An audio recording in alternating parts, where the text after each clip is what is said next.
We've always known that whenever we open up a site, eventually we need a level of permanency to show that we're not going anywhere, and we want to be a blessing to whatever community Crossroads is in.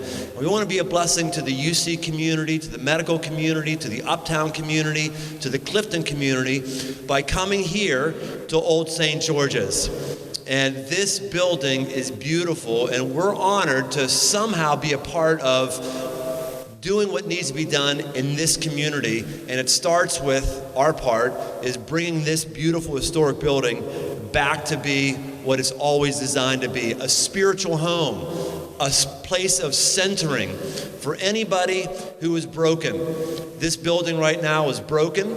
It's in disrepair, and average human beings like myself are broken, are in disrepair. And this is the work of Jesus. Jesus brings us to a place of wholeness, and this building is representative of bringing this building to wholeness. So we're excited to see that come to reality in 2016. Never done a press conference before, so I wasn't sure if I could take time to look down at my notes. Am I allowed to do that? I'm messing up all of your video right now, aren't I? Because I'm not giving you a clean cut. That's okay. What else was I supposed to say? So what happens inside of this building, it's going to look like a normal Crossroads facility, though this facility will certainly be our most beautiful facility. This will be a 7-day-a-week facility. There'll be Wi-Fi here. There'll be coffee for students, for entrepreneurs, for the medical community. Come and learn and just interact with one another. This room that we're in right now will be outfitted to be able to take 110 decibels of sound.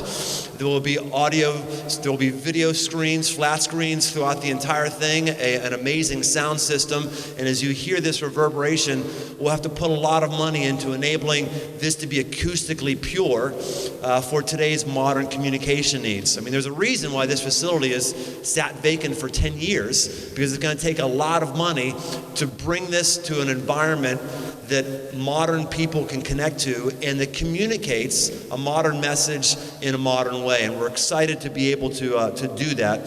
And we're excited to be able to make this available to anybody in Cincinnati who has a heart for this building and a heart for this project. We've heard that people have been married here and they're excited that this is coming back to life. People said, I've been baptized here, and they're excited this is coming back to life. I got an email this morning from a guy who said, my grandfather was a stonemason here when this was originally built, and I'm excited for it to come back to life. And if you want more information, you can go to crossroadsosg.net. And in there as well, you'll see that if you have a heart for this building, we'd love for you to help us bring this back to life by helping, by getting involved financially, because this is going to be a very, very, very big ticket item. It's not by mistake or accident that this has sat vacant for 10 years, because the economics are really, really difficult to make this project work. But we believe with generosity of folks, this can be a reality, and therefore we're going forward to make Old St. George's a reality.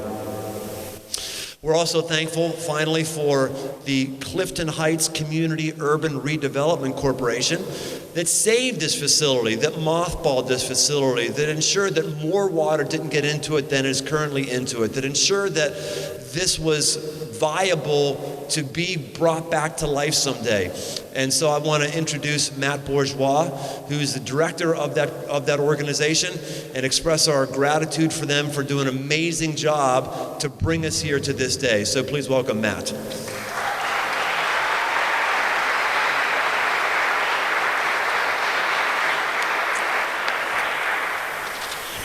Well, thank you, Brian, for those comments. It's really appreciated. I know it's been this day has been a long time in the making. It was almost a decade ago that the Clifton Heights Community Urban Redevelopment Corporation purchased Old St. George. We didn't have a plan at the time when we purchased the building. The only thing that we knew was that to not do anything, the building would get torn down, and that was something that, quite frankly, we just weren't comfortable living with. To lose something like this, you'll never get it back. So to be here today is obviously quite special for me and a number of people whom I hope to point out later on. We spent the last 10 years pursuing numerous adaptive reuse opportunities, and as Brian points out, none of them were viable for reasons of economic uncertainties. And so we came here today. I know we've spent 10 years trying to, as I've said, trying to put a square peg into a round hole. Never once did it cross our mind that the facility could once again be a church. Obviously, it was designed to be just that. And the imagery that surrounds us reminds us of that every day. So to be here knowing that it could again play that role in people's lives is tremendous. It's tremendous. So thanks to the Crossroads community for believing in the building and believing in the neighborhood. As I'm sure all of you know, our efforts were almost for naught in 2008. It was February 1st, 2008, when the steeples caught fire. It was a hard day for a lot of people. While the fire was at its peak, I was told by the fire chief to expect that come morning, the building would have to be torn down. He'd seen this before, and it was all but inevitable. Those firefighters fought all night and into the morning to contain the fire, and a combination of their hard work, old world German craftsmanship, and some divine intervention enabled the building to fight another day. After many years, we eventually found our partner, Crossroads, to make that, what we always envisioned, saving the building, a reality. And in the 15 years we've been active as an organization, we've done a lot of transformative projects. We've done University Park Apartments building directly to our west. We've done U Square recently. We have more projects in the pipeline, but I can't imagine any of those projects will be on par with just how transformative Old St. George and its rebirth will be. By working with Crossroads, we're not only able to save a historic Samuel Hannaford church and Cincinnati icon, but also welcome a tremendous community partner. With that in mind, I'd like to thank the following people. To the Kirk Board, Dan Deering, J.D. Du Bois, Jerry Siegert, Christy Windholtz-Lammers, and Chip Cusmall. There were many times when people doubted our resolve. I know that this means a great deal to you all to see this day finally come. Thank you for volunteering your time, your energy, and for fighting to save this building. To the University of Cincinnati, President Ono, the Board of Trustees, I'd like to thank you. Without your financial support, both initially and throughout the last 10 years, none of this would have been possible. I can guarantee you this building would not be standing today. So without that support, we would not be here, and thank you very much. To the Cuff Community Council and the Clifton Heights Business Association, thank you for your patience in working with us to see this day come. I'm sure there were many days when you thought it was inevitable the building would be torn down. I'm sure you're all glad to see this day come. Last but certainly not least, I'd like to thank Crossroads for their dedication and their investment in not only the building itself, but our community. We look forward to a long partnership. And before I close, I did want to point out one of St. George's many amazing qualities, and that is its use of imagery to convey a story. Over my right shoulder, there is an image of the phoenix that my dad reminded me of when we were going through the building last week.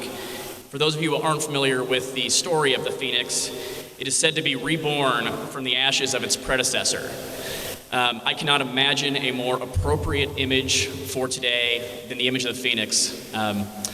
So thank you very much. I also, before I do introduce President Ono, I wanted to convey a story. When many years ago, when we owned the building, we were looking for possible reuse options. I had the good fortune to take President Ono through St. George while he was provost at the time, and the look on his face walking through the building, I think, told the whole story. As you've all, I'm sure, grown to know about President Ono, he wears his heart on his sleeve, and as he was walking through the building, you could tell how impressed he was with the majesty of the building. And I'll let him speak to that further, but I wanted to say thank you again. Thank you all.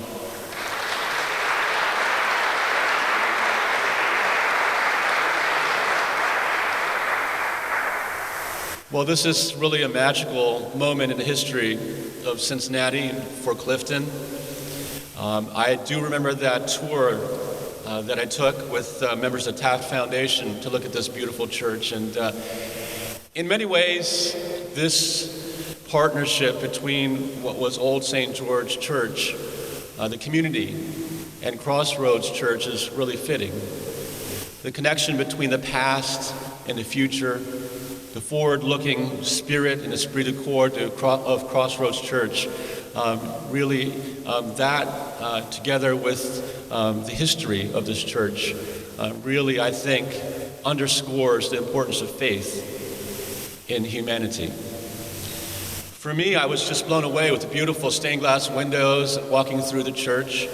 I have also, I wanted to say, had a chance to talk to a lot of the students and faculty members and staff at the university and area residents.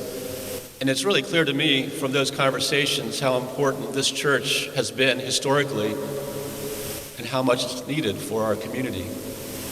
In that video, you actually saw images of the University of Cincinnati, the 43,000 students that call University of Cincinnati their educational home. But in reality, University of Cincinnati is a small city. On any given day, there are anywhere from 60,000 to 100,000 people that are on campus. And that one number, that 90-some% of our students do not have a church home, is something which needs to be addressed. You can tell that from the conversations that you have with the students. You can see from the enthusiasm in the faces of the students that actually are part of Crossroads already, those who actually travel all the way to Oakley to be part of that church, and those who have now volunteered and worked very hard to make Crossroads Clifton a reality at Bogart's. You can see how important Crossroads and a church community is to the University of Cincinnati and Greater Clifton community. That is the magic of today. University of Cincinnati has been invested in this church ever since it became vacant. You've heard about the fact that the university has invested millions of dollars to make it possible for this to be redeveloped, to make sure that although it is in disrepair, that it could remain viable for future investments. The University of Cincinnati has been waiting for this day for a very long time. I got to tell you, we are truly blessed that Crossroads Church is going to reinvigorate this church for its intended purpose. I know that Brian has been working very hard with all the members of that community to make this miracle happen. And I want to thank you, Brian, for everything you've done. I want to thank my colleagues at Uptown Consortium, Beth Robinson, who's there. Can't see her, but she's there somewhere. Beth, your leadership over the past several years, together with Clifton Heights, CURC, has really been a steady force to ensure that this renaissance of Uptown really happens for the benefit of all residents of this area. It's a magical day, but what's most exciting is that come 2016, this community, our students, our faculty, and our staff will have a spiritual home here at Old St. George. Thank you very much.